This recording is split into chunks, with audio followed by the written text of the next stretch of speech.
Well, welcome to the Collector Car Podcast. I'm really excited about this episode because I have a true expert in the field of collector cars, specifically around how museums operate. So I'd like to welcome Mark Vargas. Mark, how you doing today? Yeah, I'm doing great, Greg. How about yourself? I'm doing great. Yeah, and we actually met at the Packard Museum at an event, and you gave a really good presentation. Now, the title of this podcast, I believe I'm going to call it "Are Car Museums Dead?" which is you know, uh, kind of like the apocalypse is coming. But I think it's an extremely important conversation and topic for people to be aware of. I go to car museums all the time. You can go to my YouTube channel. You can see the Claremont collection. You can see the Simeon collection. You can see, everything. I mean, a lot of stuff. Right. So I love going to these car museums, and I would love your perspective on where you think they're going in the future. Okay. So this presentation actually is an ancillary to that. I have given presentations specifically on the future of auto museums, where I looked at demographics of audience and those kinds of things, who goes to museums, who doesn't go to museums, and why. And I think that's a very serious topic that auto museums as a whole need to really start addressing. Right. And simply because we're car guys, we love our cars. That's the reason we're behind all this, right? Yeah.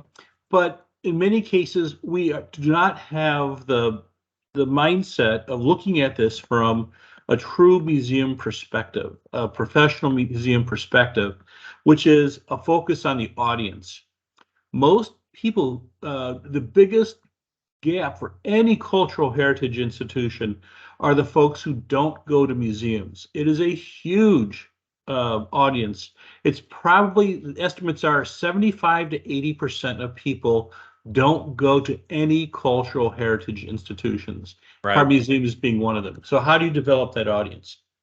And in this presentation I gave last November at the wonderful joint conference of the National Association of Auto Museums, which is our U.S. museum organization, and the World Forum for Motor Museums, which represents car museums from around the world. And what I was looking at is trying to get a broad picture of what is the financial status of auto museums. Because that's a really important question, as we can't talk about going forward and talk about investing in the kinds of equipment or approaches for these audiences if we don't know where we're at. And so that's what this presentation was about, is to give an overall umbrella as to the financial health of U.S. auto museums. And so the big question I wanted to ask was, how do we compare? And here we're talking financially. And Right. it's not meant to be, it was never intended to be, we're going to look at, compare museum X to museum Y. And there's obviously many issues about the activities that they do, their audience work that they do. There's many approaches here. But this was looking at the 10,000-foot umbrella of U.S. auto museums. And my data source was, as the cartoon says, the IRS, because it's all theirs, and it's true. Tax season is coming up. And so where I got the information for this presentation, and I tried explaining this carefully for those who don't understand where numbers come from, and especially for our foreign audience that was in the group, was that what I was talking about was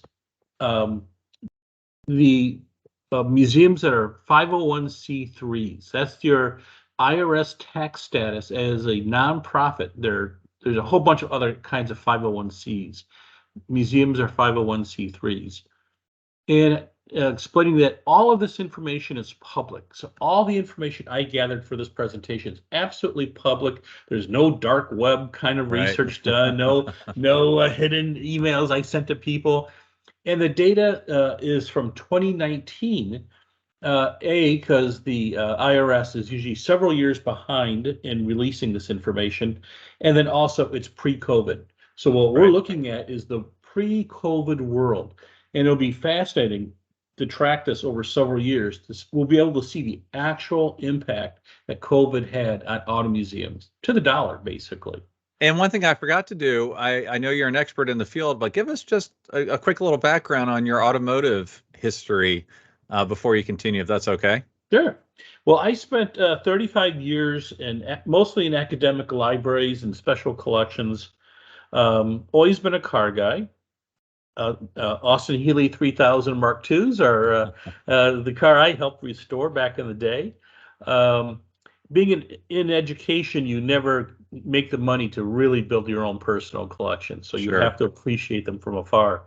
But I worked for 6 years at the Revs Institute in Naples, Mhm. Florida, as chief operating officer. Retired from there in April 2022 and became an independent consultant, and then also working part-time as development director for America's Packard Museum. And so when we actually met at that Yeah. event at the Packard Museum, I was not yet an employee. So the car blood is there, and I always have a soft spot for British cars because Lord knows they need all the help they can get. But That's true. is there anything more beautiful than an XKE? That's right. Um, Yeah. so that's where all this comes from. And for those who the folks watching who've never really paid any attention to this bureaucracy stuff, there's tons of information you can get on the Form 990, more than just straight financial things. And so as you learn to read these things and understand them, you really can do some data mining. And the whole Right. point is that auto museums can compare themselves to a peer set or to an aspirational group. The information's out there. Right. There's and so what's included in this presentation is data on 116 museums. Oh, These okay. are all 501c3s. Again, no, if you're a private collection and you don't file a 501c3, that's not included. There are 162 of those private auto museums that I found. I started with a master list that came from several different sources. And so these 162, you simply can't get information on. 35 were very, very small, and they basically do a short form for the IRS and say, we make less than 50,000 bucks. And that's all they have to really say. There are 5 auto museums that are so big that they completely skew the data. It's like Mm, trying to compare um, a major company with a really small one. You really can't, right? And so these are right. the outliers, and I did not include these. And then lots of art museums, of course, include items on loan, where we borrow from private collectors or from other museums. Those are never included. Those items on loan are not included on your tax forms Right. because you don't own them. Makes sense. Yep. Yeah, and so I started with some of the basics, but two of the groups that make our museums run, board membership. Boy, this is a stern-looking group, isn't it? Looks like it's right out of Mad Men from the 50s and 60s. And the um, the median number of members on a board was 8. Most professional guidelines recommend 10 to 14 people. So chances are most of our auto museum boards are a little bit smaller than they need to be or should be, because you want to distribute the work. You talk about the giving and getting, but they range in size from 1 to 165 board members. Wow, that's Yeah, crazy. and that is not a typo. I checked several times, and that is correct. And we can go on about this forever. Everyone loves talking about boards of directors. And then our volunteers, of course. And, for many museums, we thrive because of our volunteers. And the median number was 7 at the museums, but they range from 0 to 450. Wow. So I'm not ever trying to say what is the correct thing to do, how many volunteers you should have. There are guidelines for things that I'll bring up as we go, like board membership. But what's the right number of volunteers for your group? Who knows? That Yeah. depends on your mission and your organization. So of course, everyone likes talking about money, and everyone wants to see, let's see the dollar signs here. So what I've done is I've looked first at the median amount, and then as a whole for all 116 museums, what's it look like? And the median is half above, half below. That way, that when we talk about averages, what we're really talking about usually is median. Think about median house prices and things Sure. like Yep. that. Now I don't want to go into. So Yeah, go ahead. basically, what we're trying to do with all this information is figure out the health of the current list of museums that you're compiling data for, and we're not taking Correct. the highest, the biggest, and we're not taking the smallest, right? Nope, that is Okay. correct. And again, the idea is, and I'll because of time, I'll move very quickly through this. But the idea is every museum should set up a peer group, and you can look at all sorts of things. Like we saw in the 990s. So who's our peers? Five to 10 museums who look like you, and Right. then start studying the finances, and you'll start seeing subtle differences as to where money's coming from, the cash flow and expenses and things like that. And then an aspirational group. So what do we want to look like in 5 years? Take somebody who's 25% bigger, usually based on revenue. And then you can start planning out what we need to do to get to the next level. So that's the whole point of this. Right. But the average, our museum world brought in enough money in 2019 to buy 4 McLaren F1s. Yay! That's a nice So, car. so what is that a recent market number, like 20 Yes. million each? Yes. Wow. Okay. It comes out to $89 million. So our Okay. 116 museums brought in 89 million. If you Whew. throw in the 4 big guys, by the way, basically multiply everything by 2.5 times. Because Okay. that's why they skew the numbers. That's why you can't include them. And that comes out to the median comes out to enough to buy 2 Tesla X's or 255,000. So our median museum brought in $255,000. And that's And this after is all expenses? this is just revenue. We'll come Oh, back to just the revenue. yeah, Okay. this is Gotcha. just revenue. And so this is the pie chart of revenue. This is not including the 35 museums that made too little. That they just fill out a short form and that's done. So Right. most of us are making less than 255. Okay. Yep.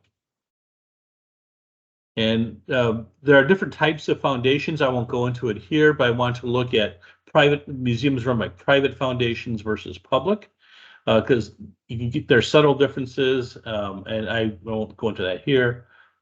Then a couple observations I made. I'm a big Sherlock Holmes fan, so I put him in every time I get. Very few museums reported getting grants. There's a long story there. Very few reported memberships, large amounts of from memberships. There's a whole story behind memberships you can go into. And then just overall, there just wasn't a lot of revenue being generated from the other kinds of business income, gift shops, reproductions, fees, those kinds of things. Now, I know one question I have, and I know my listeners will have. What are those 4 big museums or 5 big, huge museums? Don't tell me, but if my listeners want to find out, you can check it out in the description or listen to we'll cover it at the end. Yeah, yeah. Well, of course, you can always go to the 990s and find them. Oh, there you go. You can probably guess which ones they are, but again, we don't want to mention names here. Yeah. And then, so how much did we spend? Somebody asked me if this was a picture I took of myself, and I said no, because my wife never lets me have that many 20s in my wallet. And so we spent as a whole enough to cover, this is lovely. Our auto museum spent enough to cover 9 minutes of US government spending. Wow. I can't decide if that's worth laughing or crying about, but it comes out to $66 million. So Wow. we For brought 9 in minutes. 69 total. We spent 66 million. Wow. Okay. And the median amount that we spent will buy you 5 sets of Bugatti tires. Which are very, very expensive. Yes, they are. $202,000. So you can see we're bringing in a little bit more than we're actually spending as a median. Right. Not a lot. Yeah. Was that Yeah. 30, 40, I forgot that, $53,000, something like that? It comes, I forget the first number, 255, so about $50,000. Yeah. Yeah. Okay. And then again, a breakout pie chart for expenses. And then by type, as you could guess, most of the expenses were salaries. Yep.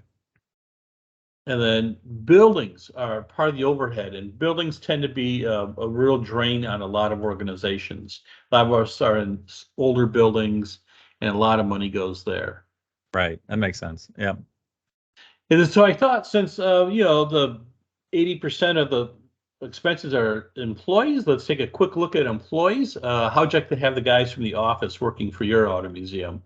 Yeah. Pretty Be out of sad. business. And the median, the IRS does not ask you if they're full-time or part-time. And so the median number employed was 6. And the salaries only came out to a median of 176. So that's not much money. So that tells me most of these people are part-time employees. Okay. Yep. And then I thought, all right, so how do we were looking at revenue of bringing people in. So how much are we spending on advertising by our museums? It should seem an obvious way to bring in some warm bodies. And in fact, the median was 0. Auto museums Oh, simply are not spending almost anything on advertising. So one of the yeah. questions is, how do you get people to know who you are? Right. Now, uh, my guess is this is not including the expenses for things like social media. But most museums don't, as far as I can tell, don't have a very strong social media platform or program to draw in new audiences. They'll Right. talk about what they're doing, but in terms of drawing in new audiences, there doesn't seem to be a whole lot going on there. Yeah, So and I how would much? say I was just going to interject here. I've some of the examples I've seen that seem to be pretty good in drawing people in would be on social media, like, "Hey, come by. We're going to have a hoods up weekend," or different cruise-ins, or cars and coffee, or themed events, concerts. I've seen at some of these car museums, that does get activity on their social media, does bring people in, stuff like that. Would Yep, that be some examples of more absolutely. successful? Okay. And the key thing I try pushing is telling folks, stop talking about your cars. Most people who come to museums have little or no clue about what you're talking about. Wow. If you go to a natural history museum, how much do you really know about Tyrannosaurus Rex? Right. Or the local wildlife that is on display? You go to a zoo, how much do you really know about giraffes? You're not People don't go to these places for your content as a car. And this is one of the things I try getting people to realize. You have to look at it from your visitor's perspective, not your perspective. Mm. So you have, for example, hoods up. How many people out there, outside the car guys, know anything about engines? Yeah, They I haven't could got care a less. clue. They Yeah. couldn't care less. They open the hood on their own car, if they do, and they see a huge sheet of plastic. So they don't know anything about engines. Is that going to attract non-car people? So Right. you always want to think about this in terms of the non-car people. What is going to attract them? There's tons of things you could talk about, cars and coffee or hoods up or something, design, technology, Right. all this kind of stuff, but not necessarily about the cars. I always tell museums, scratch out the word automobile and put in Beanie Baby or put in Tyrannosaurus Rex. Okay. All you're doing is changing the noun, but the Yeah, principles stay the that's same. true. And Yeah. and think about, because like I said, 75 to 80% of people who never heard of you. How many times have we heard, boy, I've lived in this town my entire life. I didn't know you were there. Um, and so they have to have a reason to want to come. And it's usually not about the cars. It's about an experience. And this is a whole other thing we could talk about, is what's the experience that you can give um, that is going to keep bringing them back. Zoos, by the way, have a secret weapon in all of this. The cute Zoos have, animals. huh? The cute Yes. animals. Well, even better, smell. They, our most powerful sense is our noses, olfactory, the sense of smell. And there's that weird smell you get, ooh, when you first walk in, Right. but everyone knows it, and Yeah. it's part of the whole thing. But so when I talk to folks about advertising and kinds of things to promote, you want to hit your core groups, but that's not the biggest audience. We're missing the biggest audience, and that is folks who are not car people. You've got to start thinking in terms of how do you interest them. So that's really fascinating because most of the car museums I think of started as a person's collection, private collection, got large enough, they wanted to share it with others, and even beyond when they pass away, they wanted it to be a standalone, continue on. And so, of course, this passion, they want to share their love of those cars, why they love those cars, and they're probably communicating, like you said, everything about the car, Yep. And so that's really fascinating that you brought that up because, I mean, what percent of museums today, this is just a broad stroke, but any idea what percent of museums, automobile museums, were founded by a person's private car collection? I would guess almost all of them. Yeah. Um, and unfortunately, too many of them are still, the museum is just, every car possible jammed in. Right. And that just takes away from the experience. But, it's the same, we see this with collector car values, right? As Mhm. we see the classic cars slowly declining in value because that generation who collected them, the boomers who collected all the stuff, well, we're aging out. Yeah. It's the same problem with the brass era cars. Well, what's your emotional connection to brass era? Right. When was the last time you saw a brass era car running around? And so it's making these connections that matter so much. And it's always coming back to looking at it from the audience's perspective. And there's so many ways you can cut this. It goes in many, many ways. So I was helping a museum that had a wonderful collection of British cars. And I asked them, who drove these things back in the day? I said, Right. you're talking about basically wealthy, Right. educated whites, right? So how would underserved populations have any connection to these? How does anyone under the age of 70 have any connection to brass era or immediate post-war stuff? And that's what you have to do is you just have to rethink. We love our cars, we want to share them, we want all this, but we have to rethink that presentation.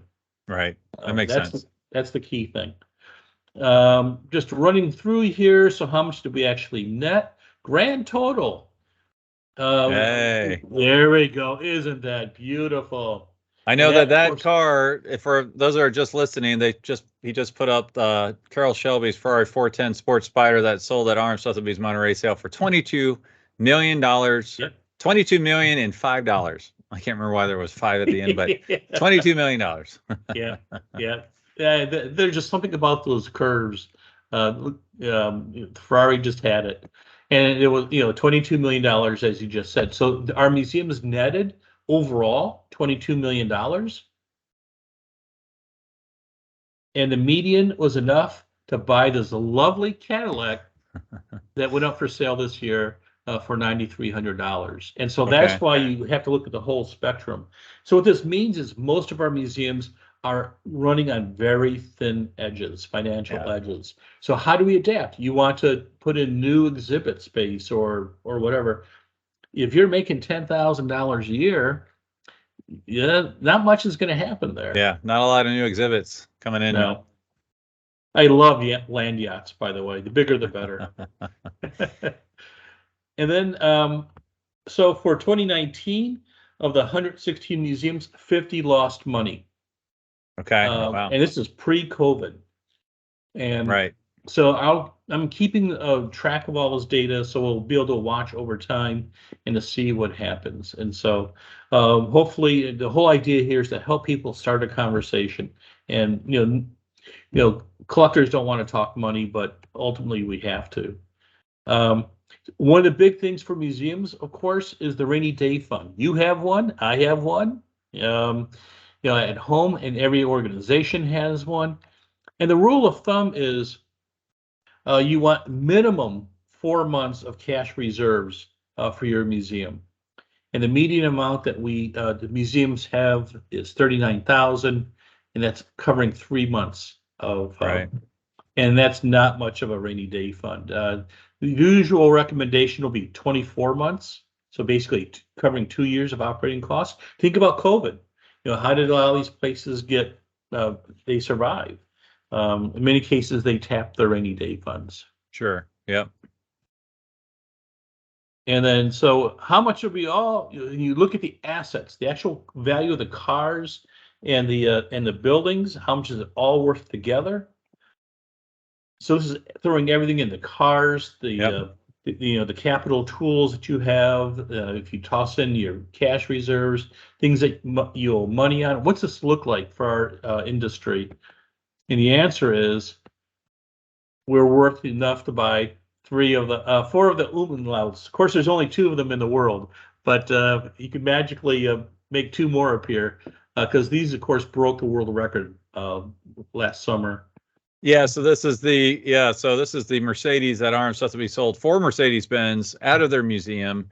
Incredible, and I believe the hammer price was $142 million for one car, tripled the second highest price for a car ever sold at auction, which is just insane. So okay, so a total of $583 million. So our total, when you add up, and of course it's all between you. I always say it's between you, the good Lord, and the IRS. How you work out your, the values of the cars and things like that. But going off the data, that's how much we earned collectively. And then the median amount was enough to buy a nice Bugatti Veyron. So the average car museum, the median car museum, is worth $2 million. Okay. Yep. So when you think about the buildings and everything else, the other way to look at that is we are worth 133 AMC Pacers. Let's not look at it that way. Hey, these are selling for $16,000. These are Dick Teague specials.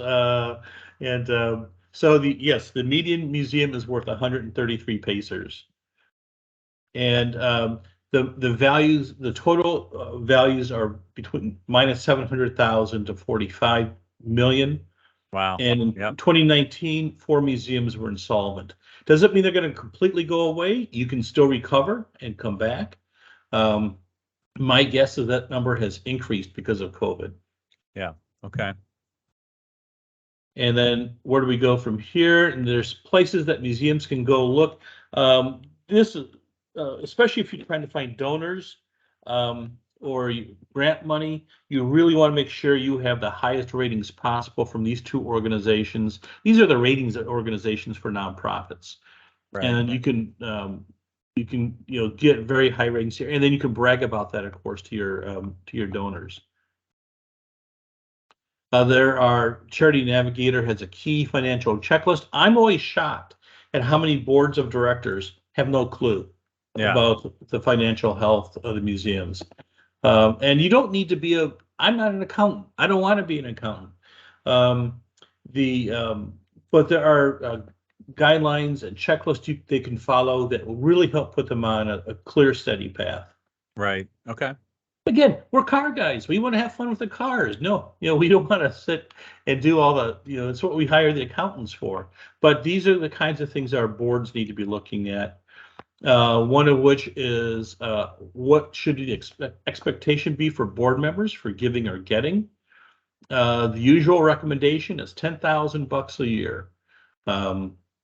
So question just quick question for you. Based on all this information that we have, I think I titled this podcast, "Are Car Museums Dying?" How would you, at least right now, in this moment of time, prior to COVID, how would you answer that question? Are they dying? Are they doing okay, treading water, or are they doing great? I would say overall, most are treading water. Okay. Some are doing very well. I mean, they've got great boards. They're doing very exciting things. They're financially healthy. By the way, sheer size doesn't mean you're financially strong. Right. And so, just being the biggest guy in the block doesn't make you financially the best. But overall, we saw the number in 2019, half basically half lost money. Right. And how sustainable is that? And so that's what we're trying to look at is, most of these car museums were passion projects, Yeah. right? We had a collector, but that was his or her passion project.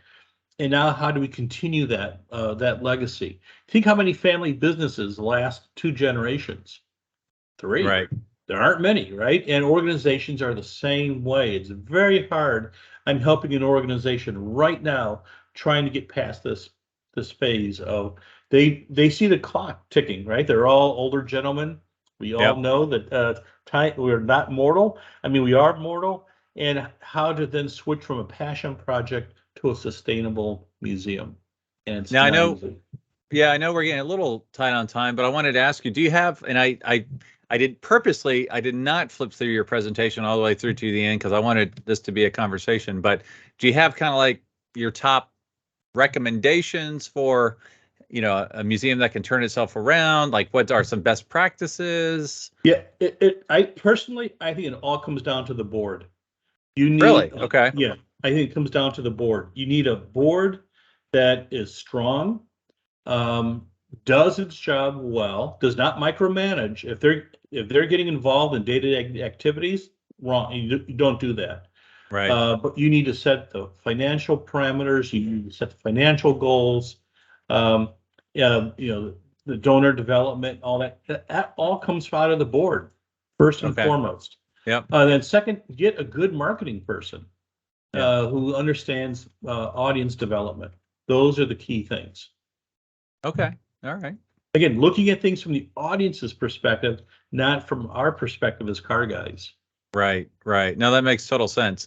Now, is there a museum you would say, and you can name it if you want, that is best in class as far as engagement outside of the automotive world? Um, no, to be honest. And the reason is, I need to step back. There are some car museums that, of course, here's a question. What's a car museum? Right. And so we have transportation museums Yeah. that often have other kinds of things going on that will attract different folks. And so those folks tend to do more for non-car people. You have non-car stuff in the collection. There's other things going on. But overall, where you really want to look are some of the top end art museums or science museums. They're the ones who've really understood that, how do you get the next generation interested in Monet Right. or, STEAM technology? They're the ones who understand what it takes to get those audiences in. So that's where I would look for some examples there. And I would never mention an auto museum by name, but because no matter who you mention, you're going to get somebody angry. Yeah. Yeah. Well, it's funny because, and I'll just mention this because it's not an automobile museum, but I just saw and by the time this airs, I will have already gone. I'm hoping, but the Vero Beach Museum of Art, I just saw Ken Gross posted on Instagram that he helped source, I think it was 22 Art Deco cars from the 30s, unbelievable cars. Yeah. And so there you have, these cars being shared with non-car people at an art museum. And I'm really hoping I can get in there prior to them opening, because I won't be there when they're opening, and do a little video. So check it out on YouTube if you guys see if I went there. Hopefully I did. Yeah, that'd be great. Yeah, But it's a great example. Looking basically outside the car museum world to find some great examples of this. Right. And I just see, what can museums do going forward? And that's where I finished up with this presentation. Okay. Yep. One of the things we sometimes forget, we've talked about passion, how we love our cars and the passion for them. I'm a convertible guy. When I own convertibles, I would have the top down, no matter how hot, how cold. I drove a Mustang convertible in Milwaukee to be 20 below. That top would be down. Heaters would be on full blast. Sure. And I'd be wearing a hat. I'm a convertible guy. But we became to love our cars because we experienced them. Yeah. We knew what it felt like to to participate with them. But think if you go to a typical car museum, the first thing they tell you is don't touch. Yeah. How does someone experience when the first thing you do is you can't experience? And so that's a big one. How do you do that? And there's all sorts of tricks museums can do to improve that. But we basically got to get kids into the cars. We got to drive the cars. They got to know what it feels like. Because if they don't, they lose. They don't get what we had, and drove our passion for it. Yeah, it's interesting to say that because I have seen some car museums, they'll have demonstration day. So you can't necessarily drive it. Now, maybe they do give someone a ride, and it's usually in a parking lot, but Right. it's these old cars, they fire them up and people can see them. And that's why I love getting into like a Concours event at 5 in the morning, 5:30, because you can see these cars motor their way onto the show field. And that's why I love like the Cincinnati Concord Elegance. These cars are driven up to get their awards. And so seeing a big locomobile, fired up and coming towards you, it's one of my favorite parts of a show. Right. And by the way, I know some insurance guy is going to freak out when we tell people give rides, reliability issues. But the key thing is, how do we get people to experience our passion? Again, non-car people, the car guys get it, but that's a small part of the overall audience. It's the non-car people. And that's what I think we need to do. And that's why this presentation was called "The Future of the Past is Collaboration." I really think, going back to your question of how are we doing, I think to make it going forward, because there's so many changes in the museum world. Collaboration is absolutely essential. Look at your cell phone. How do most people interact with the world these days? Right. Cell phone. Yeah. And you can find out anything you want to know about those Pacers or the Lunar Hearts or any other car, right online. So that is not why they're going to the museum. They're going to experience something, and that's what we have to deliver. Well, I really appreciate your time today on the Collector Car Podcast. What's the best way for our listeners to learn more about you? You can drop me an email. You can let me give you my personal email. Would probably be easiest for most folks. It's Mark Vargas, all one word, Mark Vargas, 2205 at gmail.com. Oh, Gmail guy. I'm a Gmail guy. Okay, cool. Yeah. Well, I mean, they've taken over the world, basically. We're selling our souls. But Mark Vargas 2205 at gmail.com. Well, thanks so much for your time today, Mark. Thank you, Greg.